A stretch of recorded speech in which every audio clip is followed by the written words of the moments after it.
Et ses yeux brillaient comme les étoiles pendant une nuit sombre.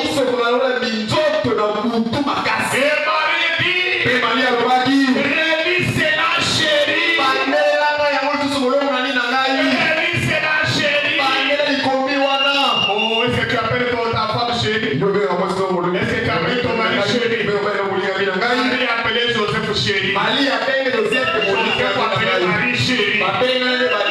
Oh, Joseph a réalisé. Marie dit, de qui s'agira-t-il? De qui s'agira-t-il? De quoi les prophètes parlent-ils? Oh, il dit quelque chose comme ceci. On pourrait avoir dit quelque chose comme ceci. Les prophètes parlaient du Messie qui viendra. Écoutez, Joseph qui explique à Marie. Cette écriture-là, d'Esaïe. Parce que Marie a demandé, de qui s'agit-il? On parle de qui? Alors Joseph dit, on parle du Messie qui viendra. Un jour, l'une de nos femmes enfantera le Messie. Écoutez, quand elle se passe à Marie,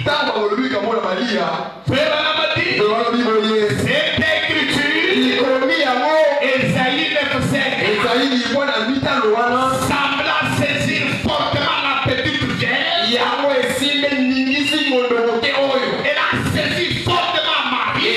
Au point que Marie ne s'en défait. Est-ce que je me fais comprendre? On lui a dit l'écriture. On lui a dit qu'il ne devait pas enfant. Alors Marie s'est saisie de cette écriture.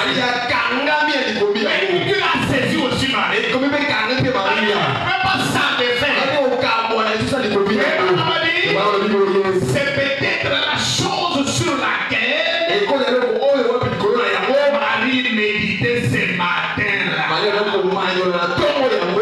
Nous la voyons se rendre au puits pour puiser de l'eau. On a une écriture le soir, le dimanche. Et parlant d'une femme qui va donner naissance à elle. Marie le matin de l'église, elle s'est mise en route vers le puits de Jacob. Le puits de Vierge. Là où elle devait puiser de l'eau. Pendant qu'elle allait puiser de l'eau, Marie ne pensait pas à moi, non. Elle pensait à l'écriture. Elle pensait à la parole. Je dirais, c'était probablement un lundi. C'était le jour de la Messie. Elle devait aller tout puiser pour la Messie. Et tandis qu'elle pensait à cette écriture, quelle écriture? Un enfant nous est né. Un fils nous est donné. On l'appellera Cossi. Fils de la paix. Dieu puissant. L'éternel. Oh, frère Barabadi. Elle était tellement intéressée par ce que l'écriture disait. Plutôt que ce qu'elle pensait, elle a même oublié pratiquement de prendre le tournant. Amen, amen. Tellement qu'elle pensait à cette écriture. Tellement qu'elle pensait à cette écriture. Tellement qu'elle pensait à la parole. Oh, elle a même passé, elle a manqué de faire le notre prophète dit, oh, c'est bien dommage qu'aujourd'hui, l'église, quand on dit l'église, ce n'est pas cette année. L'église, c'est toi. C'est moi ici. C'est ça l'église. C'est bien dommage qu'aujourd'hui,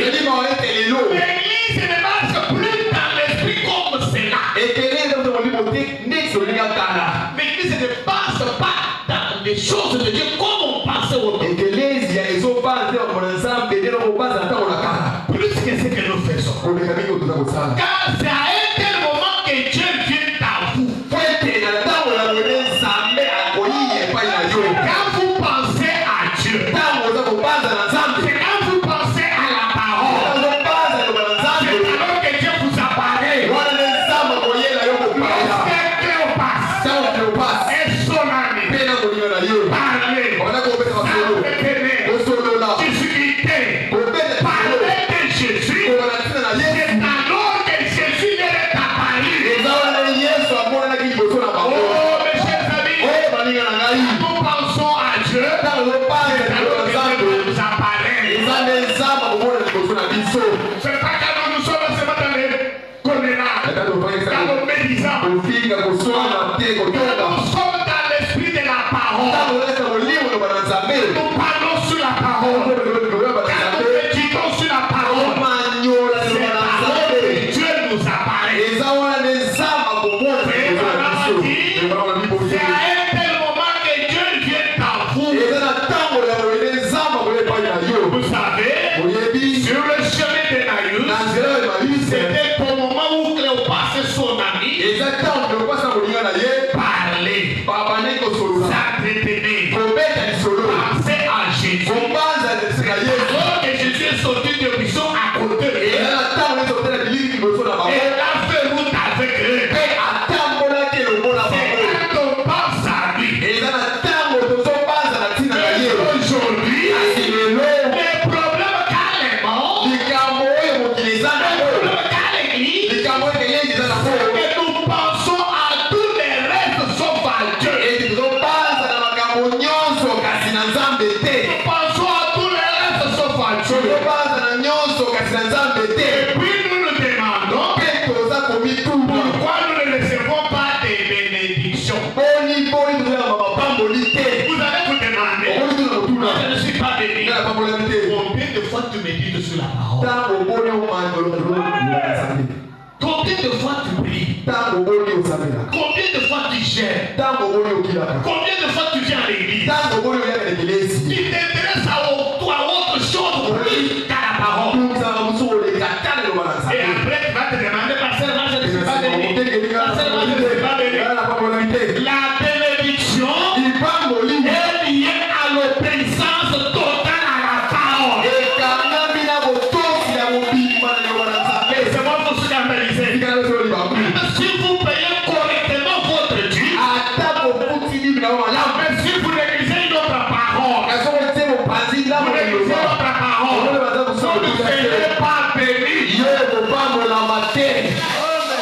Les bénédictions sont liées à beaucoup de choses. Il n'y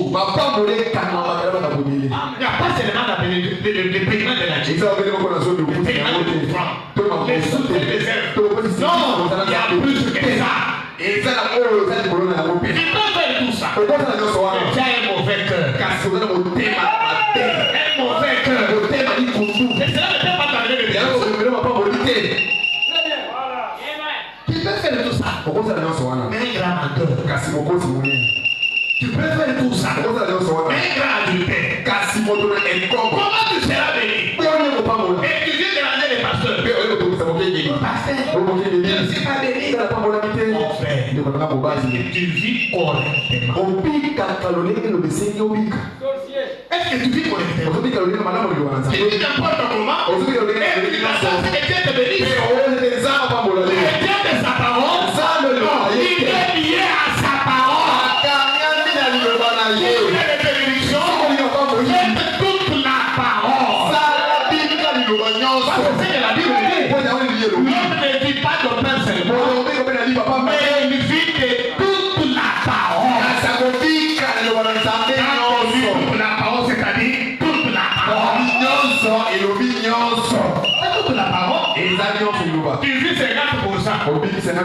de la parole. Mais tu n'as pas vécu toute la parole. Est-ce que je vais entendre un amen?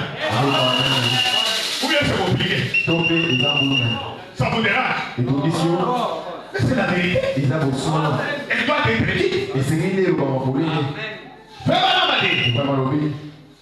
C'est ça le problème auquel le monde aujourd'hui. Nous pensons à tous les restes sauf à Dieu. Et puis nous nous demandons pourquoi nous ne recevons pas les bénédictions. Non, ce n'est pas ça.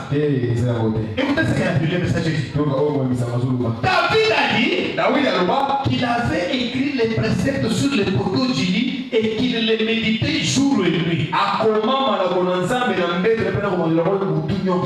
il allait pour dormir, l'Éternel est mon berger. Je ne manquerai de rien. Il dort. Le matin, il se lève. L'Éternel est mon berger. Dès qu'il aurait il part. Et Branham a dit, quand vous vous levez le matin, lisez un chapitre de la Bible.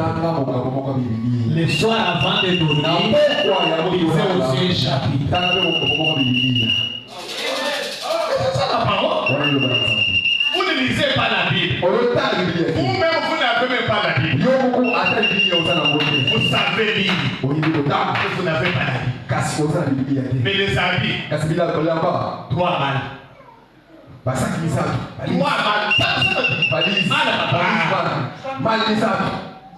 Il y a d'autres que tu as fait 2-3 mois, tu ne portes même pas.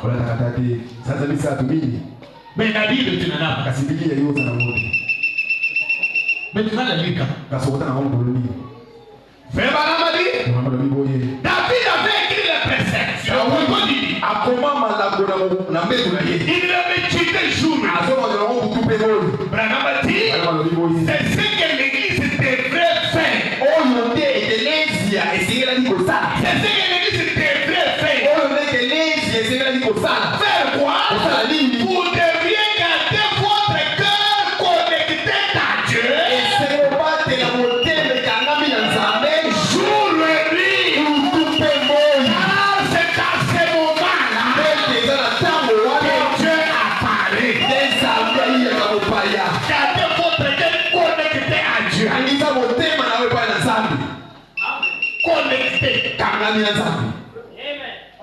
Je ne sais pas si vous me comprenez. Pour la connexion de l'Internet, vous, même si vous vous endettez, vous endettez pour vous connecter. Et quand vous vous connectez là, c'est pour voir quoi? Pas pour suivre même une prédication. Pas pour lire la Bible, non. Pour entrer dans les futurités. Combien d'argent vous dépensez par semaine pour la connexion? Et combien de fois vous vous connectez à Dieu? Il est dit jusqu'au dimanche. Tu n'es venu qu'aujourd'hui. Tu n'es venu qu'aujourd'hui. Marie, tu n'étais pas là. Jésus, tu n'étais pas là. Chez toi, à la maison, tu ne pries même pas. Tu ne chantes pas. Tu ne lis pas la Bible. Tu ne lis pas les messages. Tu es venu qu'aujourd'hui. Et là, tu es venu aujourd'hui là. Tu es même venu en retard. Tu vas dire que ton cœur est connecté à Dieu. Ton cœur connecté à Dieu. Dieu, c'est sa parole. Dieu, c'est la parole. Mais est-ce que votre cœur est connecté à la parole? Combien de fois vous priez par jour? Et combien de fois vous mangez par jour? Vous mangez comme un chèvre au moulin. Mais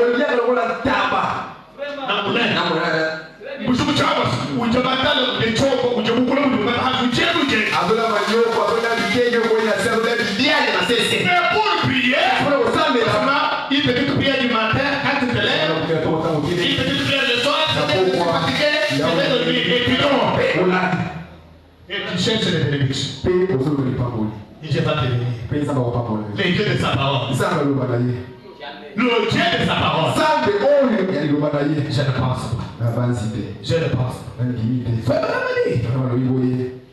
David gardait sa pensée sur la parole. Vous deviez garder votre cœur connecté à Dieu jour et nuit. Car c'est à ce moment-là que Dieu apparaît. Salomon a dit, l'homme est tel que sont les pensées de son âme. Mettez-vous à penser que vous êtes l'un de ses enfants. Mettez-vous à penser que Dieu vous a sauvé. Mettez-vous à penser que Dieu est bon et bon envers vous. Et pensez que Dieu vous aime et que vous aussi vous l'aimez. N'attendez pas d'aller seulement à l'église. Dis à un moment provenant, c'est toujours à Dieu. Oh mes amis, c'est la plus merveilleuse expérience. Je crois que tout le monde ici a expérimenté ce genre de moment. Si ce n'est pas le cas, ceci pourrait être une bonne soirée pour commencer. Commencez simplement à penser à Dieu. Commencez simplement à l'adorer dans votre cœur. Pensez seulement comme ça à Dieu. Et tout à coup, vous sentirez la communion intime du Saint-Esprit. Vous envahir complètement. Et l'onction sera si forte que vous ne pourrez plus la contenir. Vous préférez les mains, vous ferez quelque chose. Et vous ne pouvez simplement pas vous tenir tranquille quand cela vient. Amen, amen. Tandis que Marie pensait comme ça. Oh, tandis qu'elle pensait au Seigneur. Tandis qu'elle pensait aux promesses de Dieu en rapport avec les choses à venir.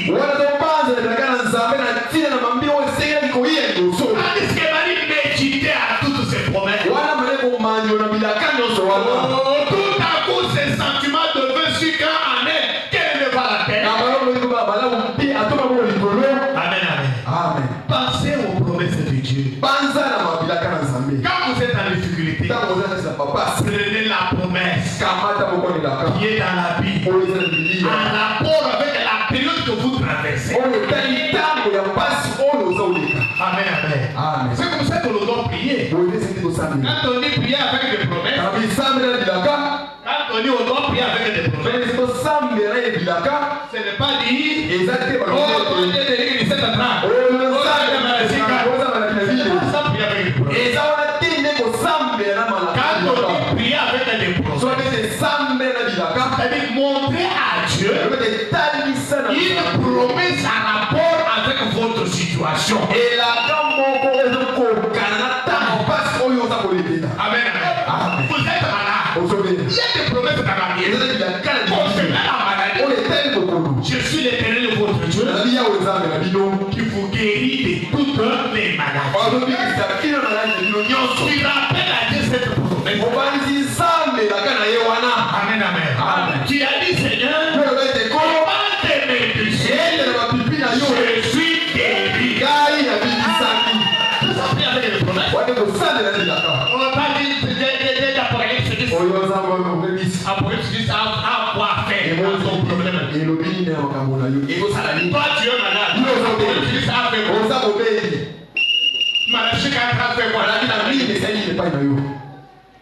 Amen, amen. Amen. C'est quand Marie pensait à ses promesses. Notre prophète dit. C'est alors que Marie a vu devant elle une lumière. Et à côté de cette lumière, c'est bébé Gabriel. L'ange de Dieu. Et si vous voulez que les anges vous apparaissent, pensez à Dieu. Et laissez l'une des choses du monde. Vaquez à vos occupations. Allez à votre église. Allez faire la vaisselle. Où que vous soyez. Mais gardez votre pensée sur Dieu. Gardez toute la journée, toute la nuit. Même si vous faites n'importe quoi, mais ne perdez pas de vue Dieu. Pensez toujours à Dieu. Quand vous pensez comme ça, vous n'allez pas pécher facilement. Quand vous pensez plus à Dieu, vous n'allez pas pécher facilement. Vous n'allez pas pécher facilement. Pensez à Dieu. Jour aimé. Et Dieu fera quelque chose. Vous vous rapprocherez de Dieu. Vous vous enfermez. Vous laissez le monde dehors. Vous êtes juste Dieu et vous ensemble. Cette apparition de l'ange effraya la petite vierge. Pourquoi? Parce qu'on lui a dit que le jour des miracles n'était pas. Mais elle s'est dit devant un ange. Elle s'est dit devant une lumière. Mais elle avait vu quelque chose arriver. L'ange lui parla disant, je te salue Marie. Je te salue Marie. Salut Marie, c'est-à-dire quoi? C'est pas une prière qu'on doit faire.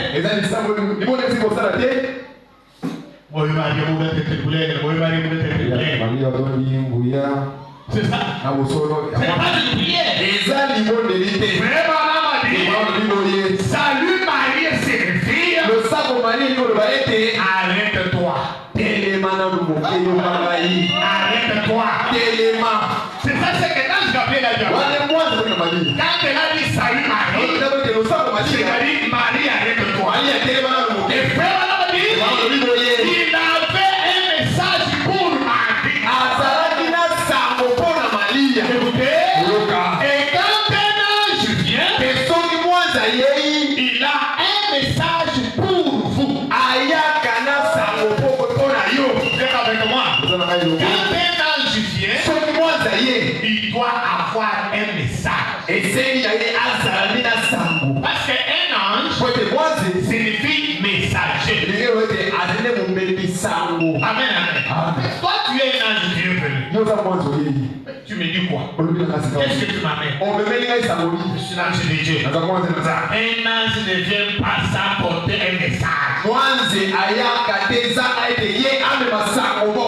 Amen, amen. Frère Banamadi, quand un ange vient, il a un message pour vous.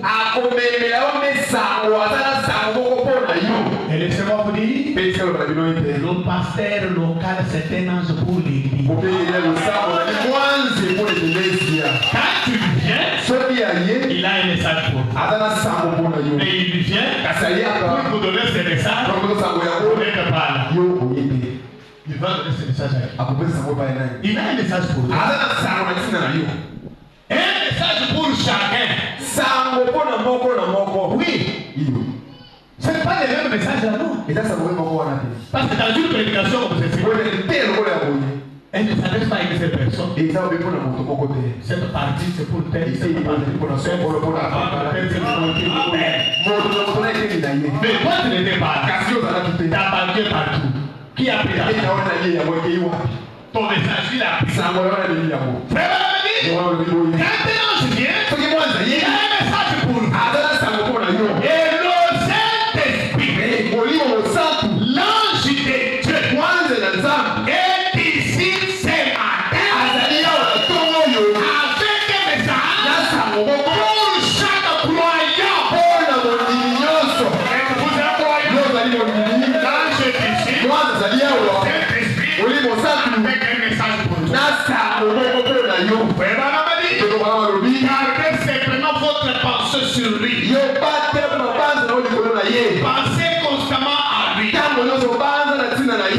combien il est aimable. Pensez combien il est doux. Pensez à ses promesses. Si vous êtes malade, n'oubliez pas ceci.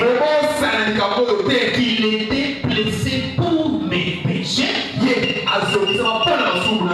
brisé pour mes iniquités. Châtiment qui me donne la paix tombe sur lui. Et c'est par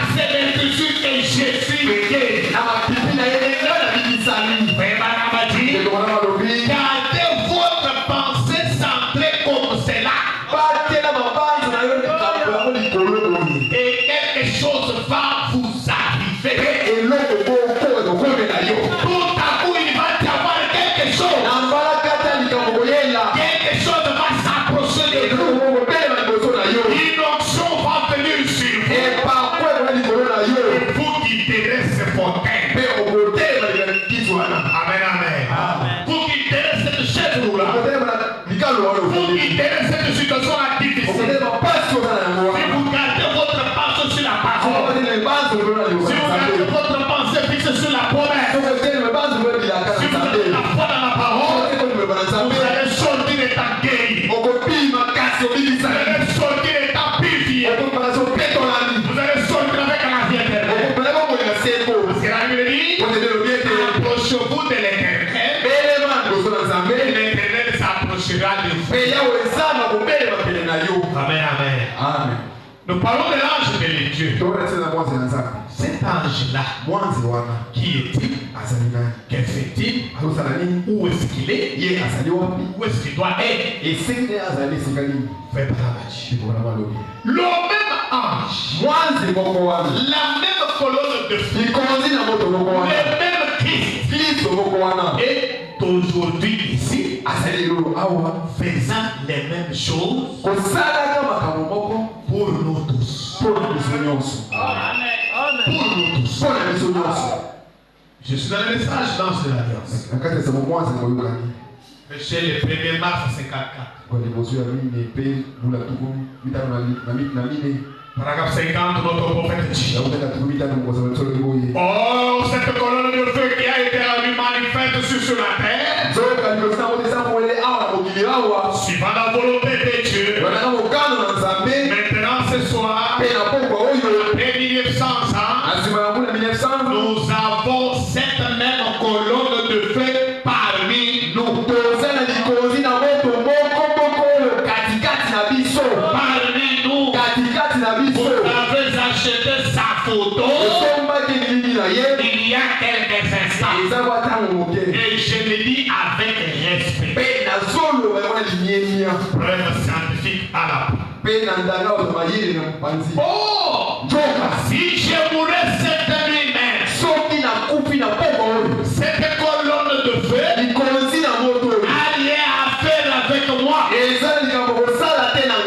Je suis juste un homme. Mais cette colonne de feu est dans l'église. Non seulement avec moi, elle est avec chacun de vous. C'est nous tous. La colonne de feu est là pour nous tous.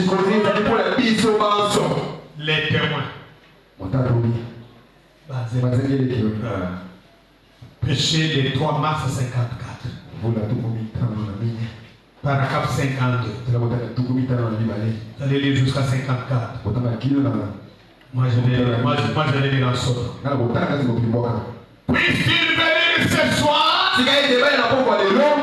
Puisse-t-il venir ce soir?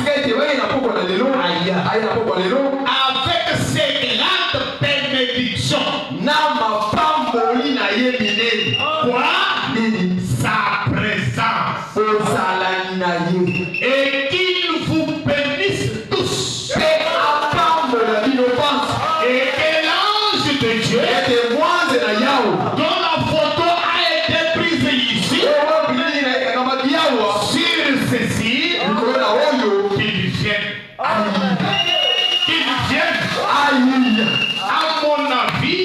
mon avis, c'est juste mon avis, qui peut être faux. Mais il ne me l'a jamais dit. Mais c'est cette même lumière qui est venue au-dessus du berceau. Ma mère m'en a parlé alors que je n'avais fait qu'environ 3 minutes dans le monde. Et la première chose dont je ne peux jamais me souvenir dans ma vie, c'était une vision. Et cela